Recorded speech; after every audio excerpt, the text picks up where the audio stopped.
Pronto, ó. Tá gravando, tá? Ó, acionei Tá bom. aqui o botãozinho. Obrigada, Pro. Nada. Então vamos lá. Então vamos compartilhar. Foi aí? Compartilhou, né?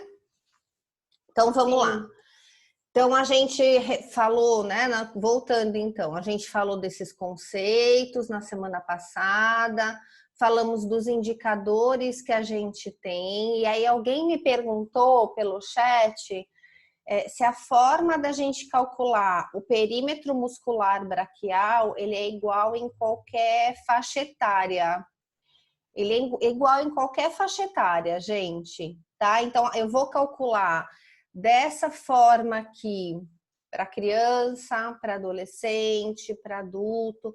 Isso é uma equação. Toda vez que eu calculo perímetro muscular braquial, eu calculo dessa forma, tá bom?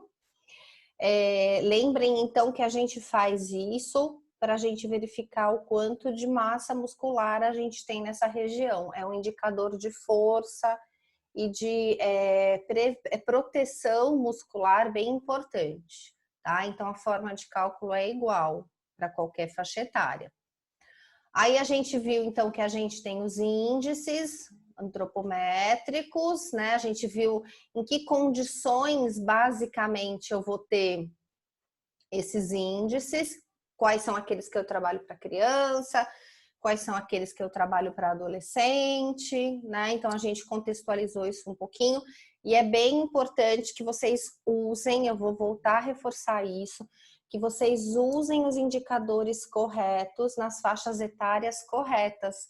Porque quando a gente fala em avaliação nutricional, a gente tem algumas questões que são bem importantes. Uma é a questão da confiabilidade do método que eu estou usando. E a outra é o processo de validação. Então, quando a gente fala, por exemplo, que para adolescentes eu tenho que usar os índices de estatura para a idade e de IMC para a idade, isso quer dizer que nós podemos observar na literatura vários estudos populacionais. Então, quando a gente fala em estudo populacional, a gente está querendo dizer o quê? Estudos com grandes N's, com grandes pessoas, com um grande número de pessoas, né?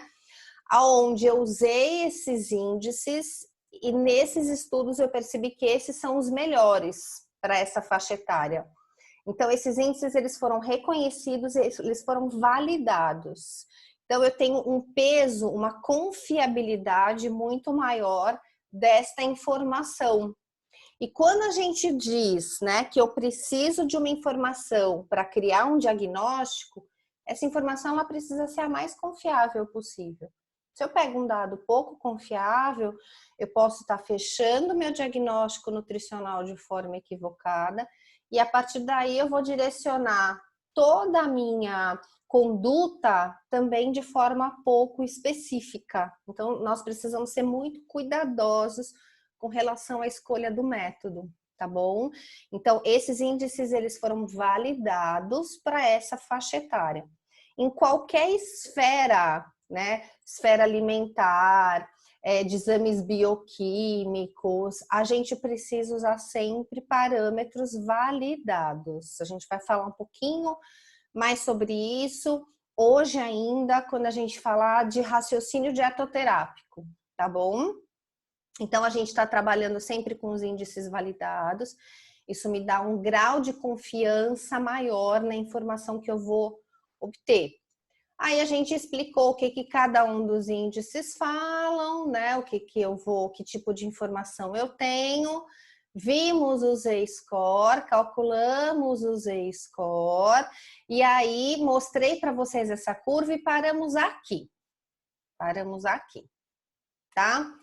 Pro. Oi, pode falar, Kim. Bom dia. Bom dia. Então, sabe esses exercícios que nós fizemos semana passada? Sei. A gente vai ter mais algum para fazer para ter mais facilidade? Quero ou não, eu pelo menos eu fiz porque a gente acompanhou você, né? Mas aí esses dias eu fui olhar para ver o rascunho, eu mesma não entendi o meu rascunho. Eu deixei para vocês os exercícios, eu deixei numa pastinha exercícios lá no Drive, vocês não acharam? Acho que foi aula 8. Eu deixei No lá Drive ou no Glasson? no Google Classroom, perdão. Eu vou fuçar mais um pouco. Alguém achou?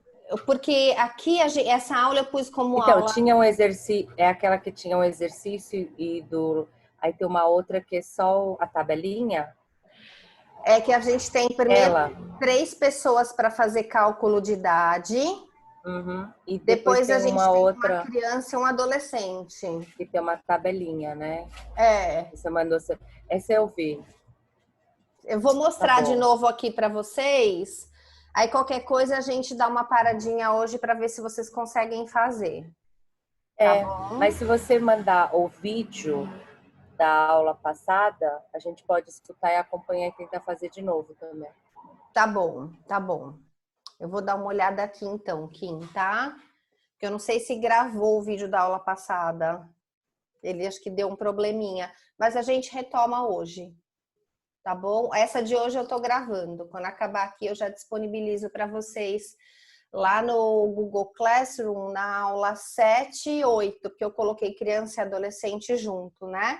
Então, 7 e 8. Lembrando que a 7 e 9, desculpa. 7 e 9, criança e adolescente. Lembrando que a aula 8 é a parte de exercício, tá bom?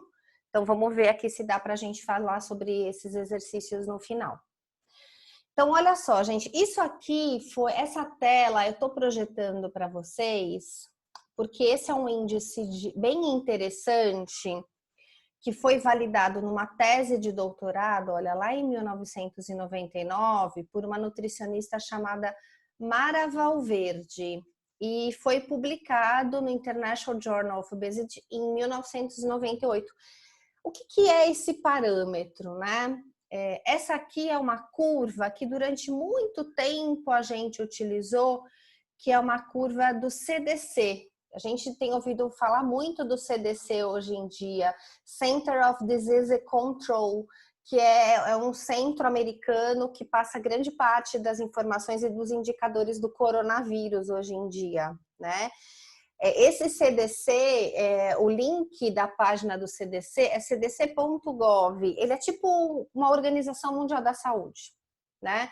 E ele dá para a gente muitas informações relacionadas à saúde pública, né, mundial, tá bom? E essa curva, antes da gente usar as nossas curvas do Ministério da Saúde, a gente usou durante muito tempo essa curva do CDC.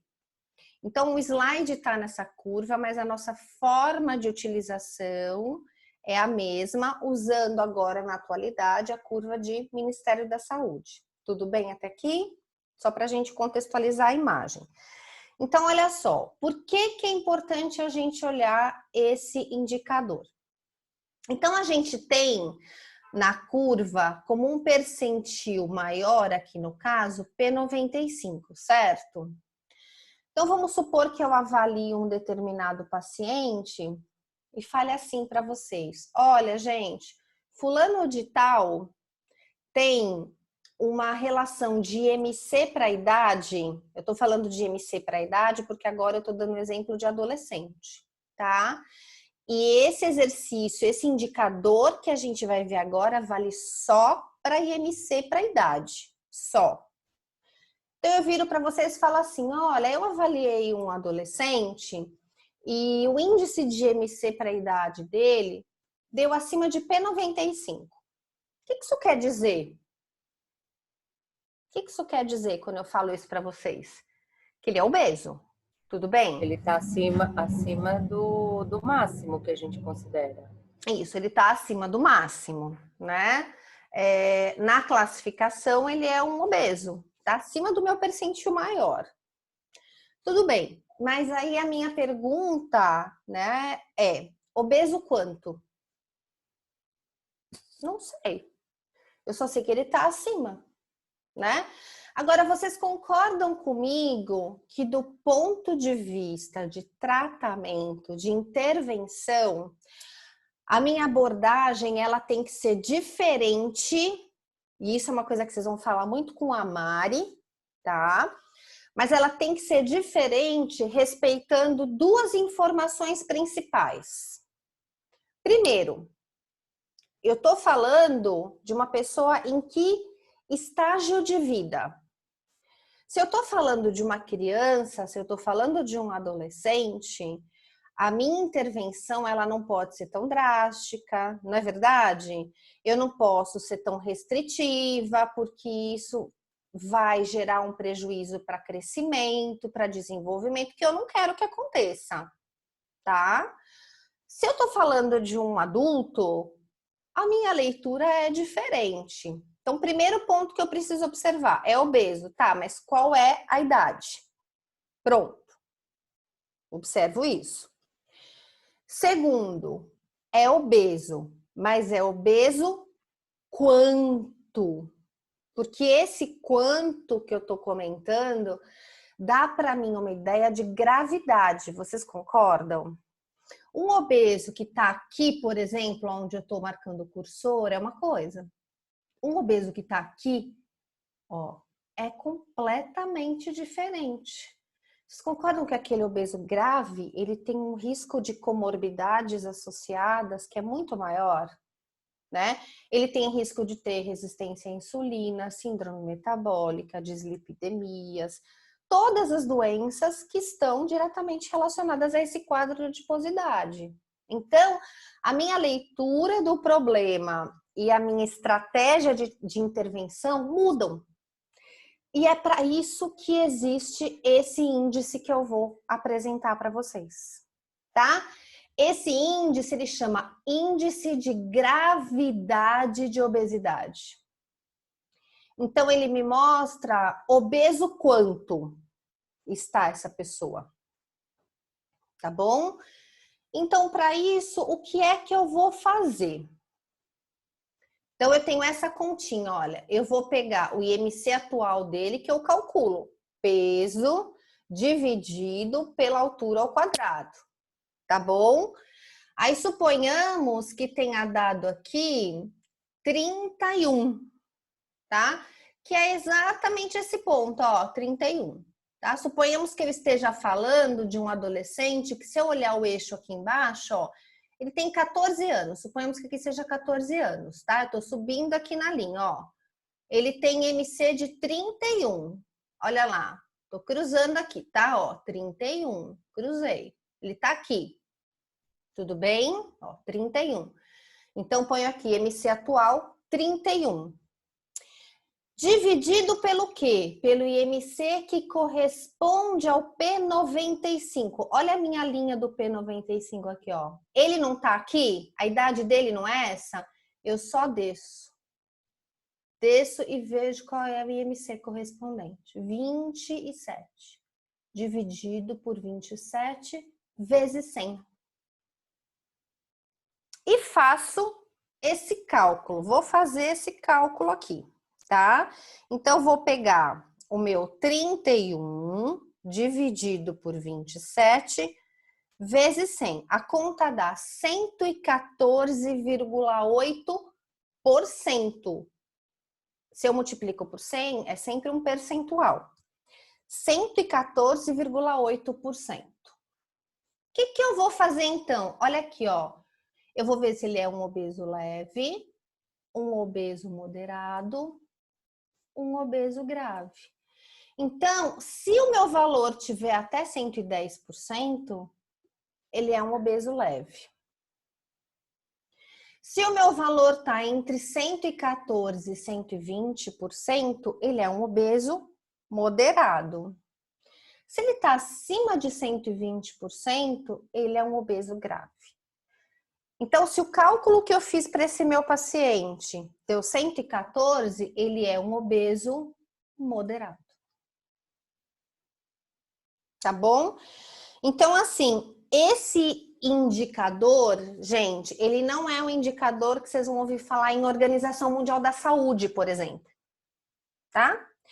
Mas ele é um indicador que veio de uma pesquisa e que às vezes, quando a gente está em consultório, então a gente não usa ele em saúde coletiva, nada disso, mas às vezes quando a gente está em consultório tratando um adolescente e a gente não sabe muito bem qual é a gravidade desse quadro, a gente usa esse índice. E aí a gente consegue ter uma ideia da gravidade desse quadro. Tudo bem? Professora, mas Oi, Ramon, tudo bem? tudo. Esse índice de gravidade é só para adolescente ou eu posso usar para qualquer faixa etária? Pode usar para criança também. Para adulto e idoso, não. Ah, Tá bom? tá bom. Então, a gente pode entender esse índice aqui como um algo a mais dentro da minha avaliação. Tá bom? Posso seguir? Muito bom. Agora a gente vai começar a falar um pouquinho de adolescente. Então, quando a gente fala de adolescente, gente, adolescente é um mundo à parte, não é verdade? A gente considera adolescente aquele indivíduo de 10 a 19 anos, 11 meses e 29 dias, de acordo com a Organização Mundial da Saúde, tá? Essa fase da adolescência é uma fase onde esse indivíduo ele passa por transformações hormonais, biológicas, psicossociais super abrangentes. Vocês já viram isso com a Mari, né? Então a gente só vai tentar contextualizar um pouquinho melhor, tá bom? De uma forma geral, a gente pode dizer que a fase da adolescência ela se divide em 3 momentos importantes. Eu vou passar aqui o slide, depois eu volto em tudo isso, tá? Olha só. Aqui a gente tem uma representação do adolescente menino e uma representação da adolescente menina. Mas a gente pode perceber aqui que eu tenho, olha, 3 movimentos distintos para os dois. Tudo bem? Que são principalmente as fases que a gente classifica a adolescência. Então, eu tenho uma fase que aqui na menina está em M1 e no menino está em G1 e G2, que a gente chama de fase pré-púbere, tá? O que é essa fase pré-púbere e como ela se comporta do ponto de vista de parâmetro antropométrico? Essa fase pré-púbere, ela é uma fase de preparação para a entrada na puberdade, tá? Preparação para a entrada na puberdade. Qual é a idade que isso acontece, Samantha? Isso é super variável, gente, né? Isso depende muito do desenvolvimento hormonal e biológico de cada indivíduo, Se eu tivesse que dar para vocês uma média, tá? Uma média dessa história, eu diria que é a partir dos 8 anos, 9 anos. Lembrem o que aconteceu com vocês lá com 8, 9 anos. A gente começa a ter um aumento de peso. Esse aumento de peso é principalmente um aumento de adiposidade. Por quê? O que está acontecendo aí, né? A gente tem aí a ativação de um eixo que a gente chama eixo hipotálamo, hipófise gonadal. Então, o meu hipotálamo ativa, vai mandar uma mensagem para a hipófise manda uma mensagem para a gônada. Quem são as gônadas? Ovário, testículo. E aí a gente começa a ter produção de hormônio. E aí, junto com essa produção de hormônio, a gente começa a desenvolver alguns caracteres. E a gente começa a ter um aumento de adiposidade. Esse aumento de adiposidade, ele é mais expressivo na menina por conta do estrogênio. Tá bom? Então, o que acontece? Nessa fase de G2 para menino e M1 para menina, a gente tem o que a gente chama de repressão pré-puberal. O que é essa repressão pré-puberal? É quando eu tenho esse aumentozinho de peso, esse aumento de adiposidade. Gente, eu não tô falando aqui que a gente vai ganhar 10 quilos. por causa disso, tá? Uns 2 quilos, um aumento de gordura na região central, isso é esperado. E é importante que a gente fique de olho para muitas vezes a gente não tomar uma medida de restrição alimentar achando que a pessoa está ganhando muito peso fora de contexto, tá bom? Isso é uma das coisas que angustia muito os pais. Os pais normalmente procuram a gente nessa fase falando que eles estão ganhando, que as crianças estão ganhando peso, e a gente tem que tentar entender até que ponto essa condição é uma condição esperada, tá? Então, essa fase aqui, a gente tem duas coisas, né? 2 acontecimentos muito importantes. Um é essa repressão pré-puberal, que eu expliquei para vocês. E o outro é o dimorfismo sexual. Então, o que acontece? O que é esse dimorfismo sexual? Se a gente pegar em 5, 6 anos, um menino e uma menina de costas, né? Vamos supor, os 2 com o mesmo corte de cabelo, tal. Você consegue diferenciar de forma muito fácil quem é o menino e a menina? Não, porque o formato corporal entre 5, 6, 7 anos é relativamente parecido. Mas quando a gente tem nessas fases aqui, ó, a ativação do eixo hipotálamo, hipófise gonadal que eu falei, a gente começa a ter diferenças corporais muito características da menina e do menino. Isso é o dimorfismo sexual. Então, a menina começa a ter aumento de quadril, começa a ter o desenvolvimento do broto mamário, o menino começa a ter aumento de cintura escapular, aumento de tórax. E aí, com a ativação desse eixo, a gente começa a ter características mais específicas de diferença entre os gêneros. Isso é o dimorfismo sexual. Então, isso começa nos meninos entre G1 e G2 e nas meninas em M1. Olha só, meninos G1, G2. Eu já vou explicar o que é isso aqui para vocês, tá? G1, G2, o G, ó, de acordo com genitália, tamanho de genitália e desenvolvimento de genitália. E aqui a gente tem P, desenvolvimento de pelo, aspecto infantil. Nas meninas, outros 2 critérios que a gente vai utilizar, principalmente em M1 de menina, ó, acompanha aquela figurinha que a gente estava vendo. Não tem ainda desenvolvimento de broto mamário. E com relação a pelo pubiano, ó, não tem, né? É uma genitália infantil ainda, tá? Então, eu tô falando de fase pré-púbere. Essa fase pré-púbere, esse aumento de peso, ele vem até como uma condição preparatória para esse adolescente, porque depois é o que vai acontecer. Ele vai entrar no que a gente chama de puberdade. Então, a puberdade aqui, ó, nos meninos acontece muito mais em G3 e nas meninas em M2. E termina nas meninas por volta de M3 e nos meninos por volta de G4. Esse G é de genitália e esse M é de mama. Tá bom?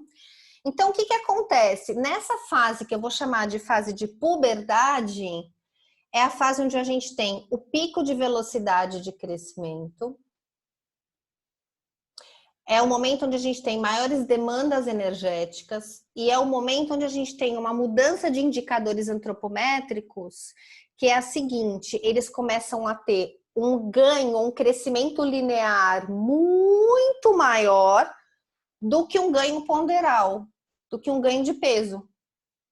Então, lembra, se você já tem filhos ou se tem algum parente que vocês ficaram um tempo sem ver, de repente espichou e emagreceu, né? Passou pela puberdade. Então, nessa fase, a gente nota um processo de perda de peso, ou muitas vezes nem é uma perda de peso, mas a velocidade de ganho de peso não consegue acompanhar o crescimento linear, que é muito mais intenso. A gente tem algumas literaturas que mostram, pessoal, para vocês terem uma ideia de quanto eles crescem, de quanto recurso energético é mobilizado aqui. A gente tem algumas literaturas que mostram que esse pico de velocidade de crescimento dura em média 2 anos. E que os meninos chegam a ganhar 11 centímetros por ano. E as meninas uma média de 8 a 9 centímetros por ano. Tá bom? Então, as minhas variáveis antropométricas, elas se comportam de formas diferentes. Olha, aqui eu percebo, na minha fase pré-púbere, eu percebo um aumento do peso corporal.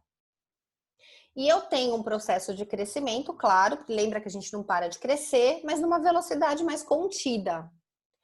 Quando a gente entra nessa fase de aceleração ou puberdade, que a gente diz, ó, o que acontece? Eu aumento a minha velocidade de crescimento e muitas vezes o ganho de peso não acompanha, tá? Então eu tenho aquela impressão de que espichou e emagreceu. Muito tudo bem até aqui? Faz joinha se tiver tudo bem. Tranquilo? Fala, Eu acho Kim. que eu acho que eu não passei essa fase. Eu também Eu não. não cresci.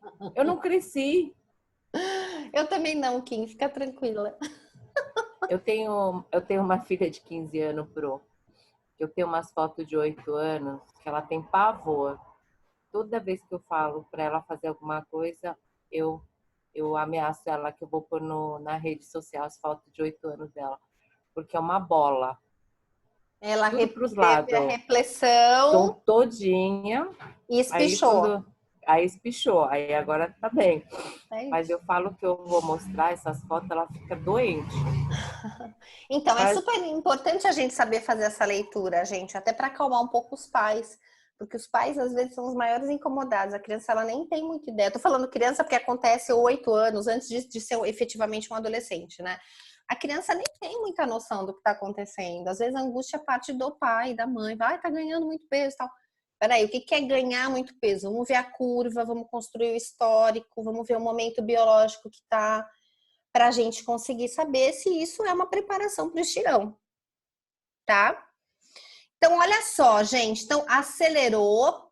E aí, para dizer para a gente que essa fase parou e que eles vão entrar num terceiro movimento da adolescência, que é a fase pós-púbere, a gente tem alguns acontecimentos que são bem importantes. Nos meninos, a gente tem a espermarca, que é a primeira ejaculação, tá? Porque eu tô maduro do ponto de vista hormonal também. E aí o marco é a espermarca. Nas meninas, olha só, eu tenho um período de desaceleração e um grande marco para dizer que ela maturou acontece por volta de M4, ó. O que é isso? É a menarca, a primeira menstruação. Tá bom? Então, tanto a espermarca quanto a menarca acontecem por volta do estágio 4, que eu já vou dizer para vocês que estágio é esse. Tá? Do nível 4 desse processo. A Samantha, então nessa fase pós-púbere ninguém mais cresce? Não é isso.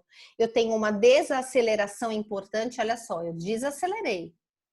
Mas às vezes a gente ainda tem alguns adolescentes que crescem 2 centímetros, 3 centímetros. É muito mais discreto. E do ponto de vista de intervenção nutricional, as literaturas dizem pra gente que a gente pode tratar esse adolescente como um adulto, porque ele já maturou, tá? Então, algumas coisas importantes aqui. Samantha, como é que eu sei que esse adolescente está em G4, M2, M1? Então, primeiro a gente vai discutir o que é o ideal, tá bom? Quando a gente fala em infância, a gente fala muito em pediatra, né? É o médico que acompanha a criança. Quando a gente fala em adolescente, não é o pediatra, é o ebiatra. Ebiatra. Deixa eu ver aqui, ebiatra com H, tá, gente? Com H. O ebiatra é o médico, então a gente tem o ebiatra, que é o médico, e profissionais que estudam ebiatria, que são profissionais que estudam a fase da adolescência. Então, quando a gente fala de adolescência, é ebiatria. Então, o médico ebiatra, ele sabe avaliar o adolescente, em que momento ele está. Como ele avalia isso? Olhando. Então, nos meninos, ele tem que avaliar o desenvolvimento de gônada e de pelo, que é aquele P e aquele G, de um instrumento que a gente chama de planilha de Tanner. Tanner com 2 N's, tá? Tanner foi um médico que propôs essa ferramenta de avaliação lá em 1969, gente. É um instrumento super antigo, tá? Então, essas fotos que a gente está vendo aqui, a gente chama de planilhas de Tanner. Tudo bem? Então, elas dividem os meninos em 2 critérios. Os critérios de G, gônada, e P de pelo pubiano. Então, o que o médico faz? O médico olha o desenvolvimento gonadal, tá? Medem o tamanho e a densidade, né? Desse escroto por um aparelhinho que chama orquidômetro, que parece um anelzinho, tá? Que ele mede o diâmetro e consegue estimar. E olha os pelos. E aí a gente tem esse desenvolvimento aqui que a gente joga naquela figura para saber em que estágio ele está. Nas meninas, o que o Tanner preconiza? M, que é desenvolvimento de mama, e P, desenvolvimento de pelos pubianos, tá?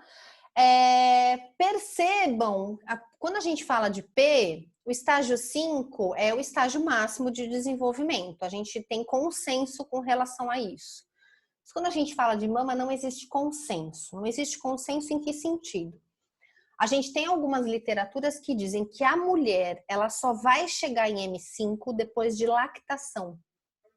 Depois de lactação, tá? Então, nessa referência que eu tô trazendo aqui para vocês, olha só, tá dizendo que o estágio 5 é o estágio típico do adulto. Mas vocês podem achar algumas referências que digam que o M5 só chega depois do processo de mamogênese e de lactação, tá bom? Então, o profissional, o ebiatra, ele vai olhar e ele vai saber qual é o estadio que esse adolescente está. E os outros profissionais da saúde? Se você trabalha em conjunto com o ebiatra, né, ou se você, vamos supor, você está lá no consultório, chegou um adolescente para você. Você precisa traçar uma estratégia nutricional, que vocês estão vendo lá em materno-infantil, tá? Só que antes de você atender um adolescente, o que você precisa saber? Qual é o estágio de Tanner que esse adolescente está? Então, você vai pedir para a mãe, falar, olha, ou você pega o telefone do médico, ou você pede para a mãe, olha, me passa qual é o estágio de Tanner que ele está. Agora, vamos supor que você fale assim, Samantha, eu não tenho essa informação, né? Então, eu vou contar para vocês um pouco da realidade do ambulatório lá da Unifesp. O que a gente fazia, tá? A gente fazia o seguinte, a gente tinha essas planilhas impressas, isso aqui impresso, e aí vocês podem encontrar essas planilhas de Tanner desenhadas ou em foto. Foto é muito mais visível, muito mais fácil de perceber do que foto, do que desenho, tá, gente? Então, a gente imprimia.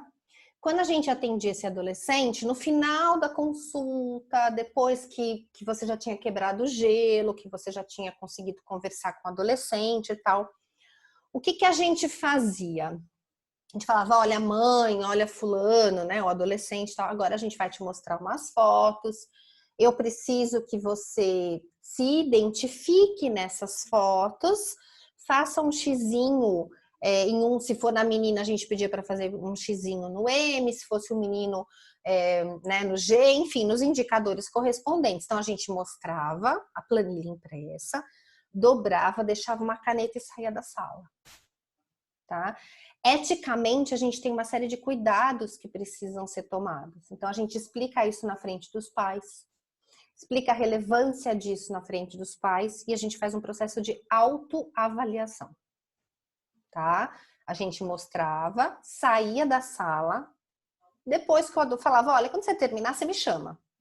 Depois que o adolescente terminasse tudo, chamava a gente, Guarda o papel, é uma informação que você vai olhar depois. Então, você tem alguma dúvida? Não? Ótimo, então depois eu vou avaliar. Tá bom? Ah, Samanta, mas pode ser que eu tenha uma informação manipulada pelo adolescente? Pode, mas a gente tem alguns estudos bem conduzidos que mostram que quando esse adolescente ele é sensibilizado, ele fala corretamente o estirão que ele tá, o estágio que ele tá bom? É uma ferramenta. É claro que nada substitui a avaliação de um profissional especializado. Então, se você puder ter essa informação direto do ebiatra, é muito melhor. Tá bom? Um outro ponto que a gente ouve falar muito, né? Quando a gente fala de criança, de adolescente. Ah, esse adolescente, essa criança não estão com atraso. Vocês já ouviram falar disso? Vamos fazer uma idade óssea desse adolescente, dessa criança. Olha só. Então, o que que acontece, gente? Normalmente, a gente tem esse raio-x de idade óssea, que é feito da mão desse adolescente, né? O médico que pede, a gente pode até ter uma desconfiança de que tem um déficit de crescimento. Isso é avaliado quando a gente acha que esse adolescente não está crescendo dentro do potencial que ele pode. Então, por exemplo, um adolescente que tem 12 anos e que tem 15 anos e tem uma estatura de 12. Alguma coisa está estranha no comportamento da curva e tal. E aí, normalmente, pede-se esse exame para a gente ver idade óssea desse adolescente. Então, olha só, gente. O que a gente pode observar? A gente tem aqui os ossos longos. Ó, olha os ossos longos da mão, tá bom? E aqui a gente tem esse espaço que a gente chama de epífise. Fechamento de epífise. Se a gente for comparar essa foto que tem o vão com essa, olha como o fechamento da epífise aconteceu aqui. Vocês viram? Tá muito mais calcificado, né? O que acontece? Quando bate essa foto, o médico que vai laudar isso, ele consegue, pela foto, te dizer assim: ah, esse adolescente tem uma idade óssea de 12 anos. Então, voltando para aquele exemplo, ele tem 15 anos, mas ele tem uma altura de 12, ele tem uma idade óssea de 12, tá compatível. Ele tem provavelmente um crescimento mais lento, mas a chance dele chegar lá é grande. Fez sentido para vocês isso? Tá? Agora, suponhamos, ele tem idade óssea de 12, mas ele tem 15 anos. Fiz aqui, ele tem uma idade, perdão, uma estatura de 12 anos, mas ele tem uma idade biológica de 15 anos. Olha lá, a epífise fechou. Aí ele vem pra gente laudado com uma idade óssea de 15 anos. Ele não vai crescer mais. Então já passou. Aquela provavelmente é a estatura final dele. Essa é uma análise que o médico vai fazer. Tá, gente? O médico vai fazer. Tudo bem? Mas é só para vocês entenderem, porque a gente fala muito de idade óssea quando a gente fala de adolescente. Então, quando a gente fala de adolescente, a gente tem que prestar atenção na idade cronológica. A idade cronológica é a idade que eu tenho, a partir da data da consulta e a minha data de nascimento. Isso é a idade cronológica. Eu tenho que prestar atenção na minha idade biológica, que é aquela idade que é demonstrada a partir do meu estadio puberal lá de Tanner, meu desenvolvimento. Isso é super variável, muito variável. E a gente tem a idade óssea. A gente tem que prestar atenção nesses 3 indicadores para poder avaliar crescimento de adolescente. Tá bom? Tranquilo? Então, são pontos que a gente precisa ficar de olho. Tá bom? Ô, Pro, Oi, como que a gente... A Misaele. Oi. Como que a gente faz essa idade cronológica? Porque eu vi lá no exercício, a gente vê a data de nascimento e aí vê quando que ele foi na consulta. Como que a gente faz mais ou menos essa base da idade cronológica? Então, você vai pegar o ano de nascimento. Então, vamos supor, ele nasceu, a gente está em 2020. Vou dar uma idade bem certinha, tá? Para a gente entender a lógica. Deixa eu até anotar aqui para acompanhar com vocês, para eu não me perder no raciocínio. Então, vamos supor que a gente esteja falando de um paciente que nasceu em 2010, tá? E a gente está em 2020. Então, a data da consulta é hoje, tá?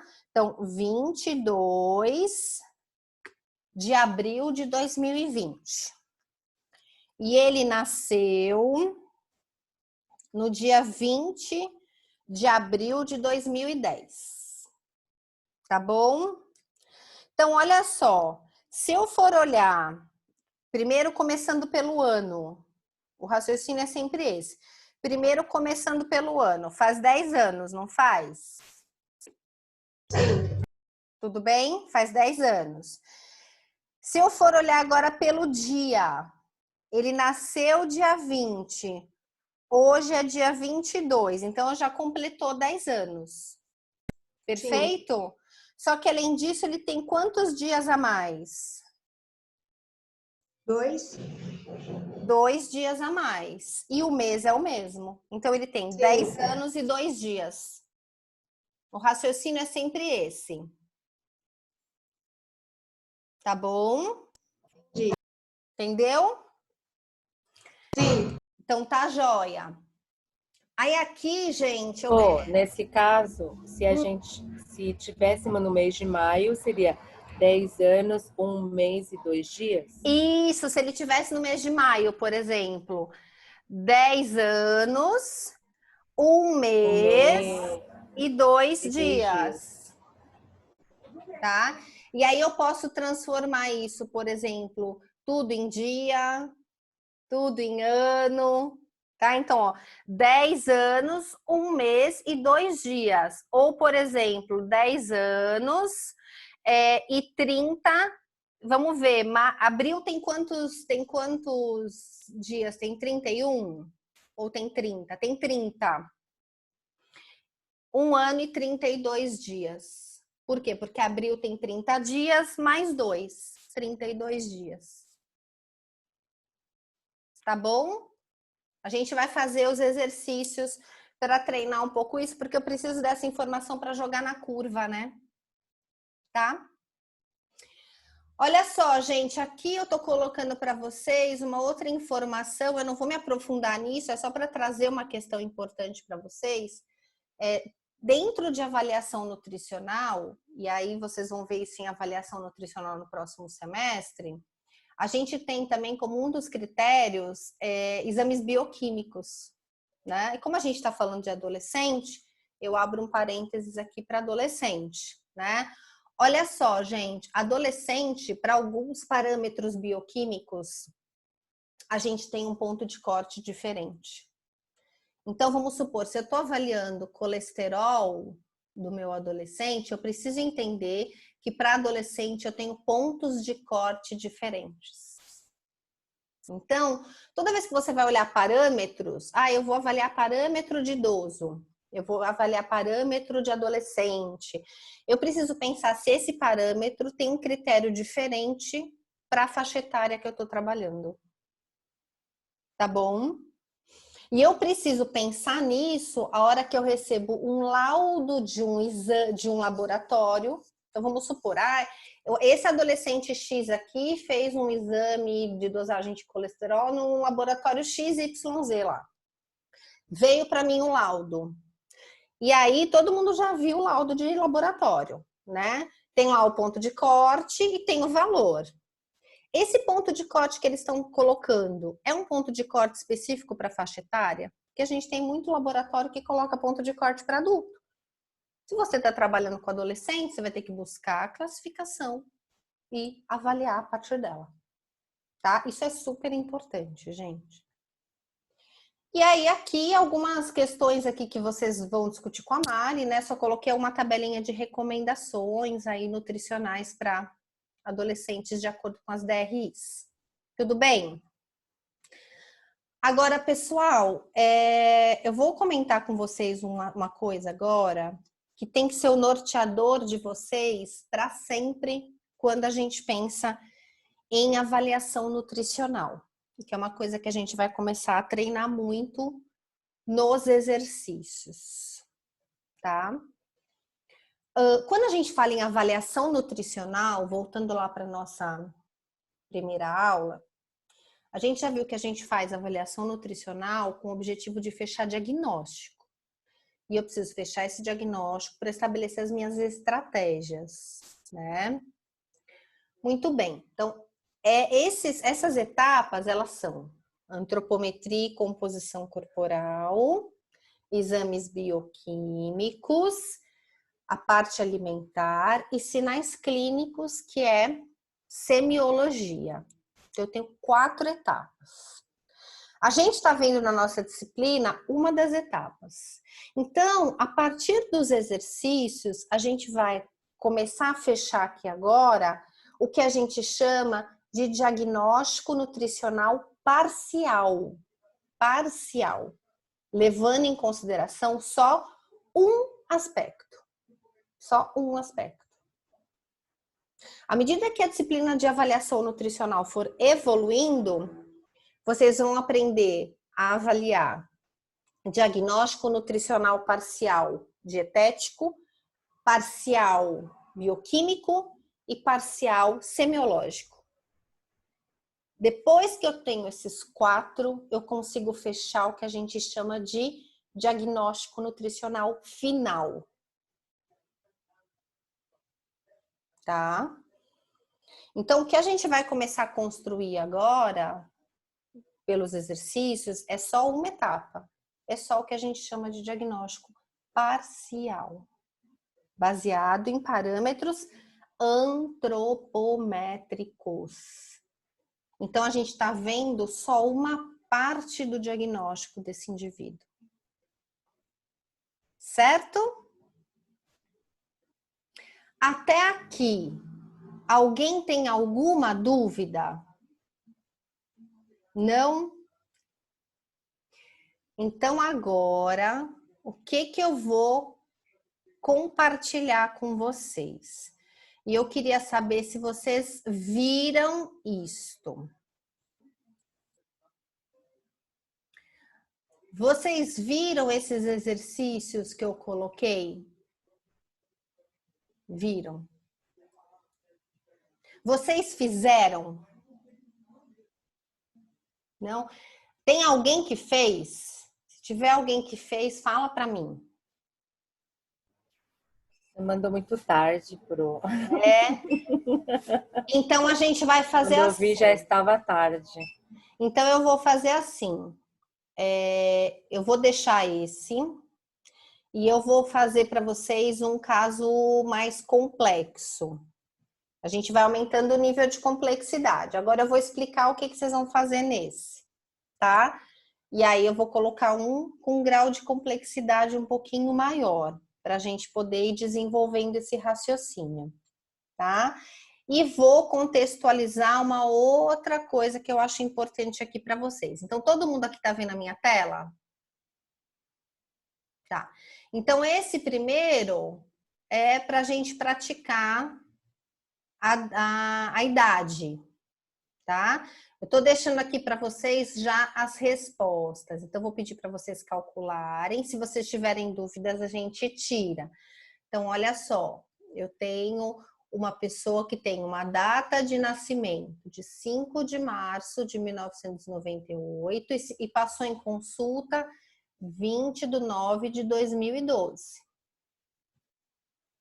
Então, começo por ano, ó, 14 anos, 6 meses e 15 dias.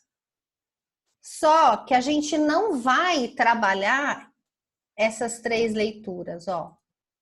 A gente vai trabalhar em anos e meses. Por quê? Porque as tabelas trabalham com ano e mês, não com dia.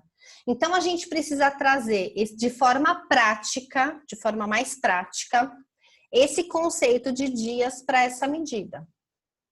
Então, o que a gente vai fazer? Como aqui a gente tem 15 dias e 15 dias, né? É o meio do mês, vamos partir do princípio que o mês tem 30 dias, tá? Toda vez que a gente tiver 15 dias ou menos,